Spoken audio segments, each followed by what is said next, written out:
ဝမှာလေအောင်မြင်နေတဲ့သူတွေလူချစ်လူခင်ပေါများအဲ့သူတွေကိုမြင်တဲ့အခါအားကြမိကြတယ်မလားဟုတ်ကဲ့သူတို့ရဲ့လီယိုချက်ကဘာများလဲလို့စဉ်းစားကြည့်ဘူးလားအဖြေကလေရှေ့လူကြီးတွေရဲ့စကားပုံလေးတစ်ခုတည်းမှရှင်းနေပါတယ် ဟုတ်တယ်တတိထားကြည့်လိုက်လေဘဝမှာချို့လူတွေစီကိုလူတွေကအလိုလိုကိုပဲဝိုင်းဝိုင်းလဲနေကြတွေ့ဖို့မှာပါသူတို့စီမှာဘာများထူးခြားနေလို့အဲ့ဒီလောက်တောင်ဆွဲဆောင်မှုရှိနေရလေဆိုရမေခွန်းလေးပေါ့အမှန်တော့လေဒါကတိုက်ဆိုင်မှုတစ်ခုတော့မဟုတ်ပါဘူးအာမင်တဲ့သူတွေလူချစ်လူခင်ပေါ်တဲ့သူတွေကအကြောင်းရင်းမရှိပဲဒီလိုဖြစ်လာတာမျိုးမဟုတ်ဘူး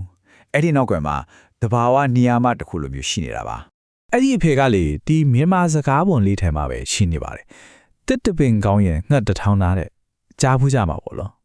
အဒီဘက်ကတော့ရှင်းရှင်းလေးပါပဲကောင်းမွန်တဲ့အရာတစ်ခုကောင်းမွန်တဲ့နေရာတစ်ခုဆိုရင်လေအလိုလိုကိုပဲအရာရာကစူဝေးရောက်ရှိလာရတယ်ဆိုတဲ့သဘောပါပဲ ဒီ nation ချက်လေးကတကယ်ကိုလာတယ်နော်တစ်ပင်တစ်ပင်ကိုစဉ်းစားကြည့်လိုက်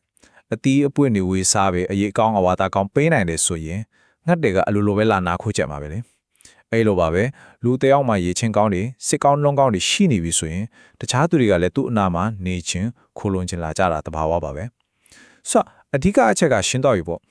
တခြားသူတွေကိုကိုယ့်ဘက်ပါအောင်ဆွဲဆောင်ခြင်းတယ်ဆိုရင်အပေါ်ရင်အဖင်ပန်းအလှအပတွေထက်ကိုယ့်ရဲ့အတွင်းစိတ်ထားနဲ့ရေချင်းတွေကိုကောင်းမွန်အောင်ပြုစုပြောတော်ပေါ်ကအများကြီးပိုရေးချတယ်ဆိုတာပါပဲ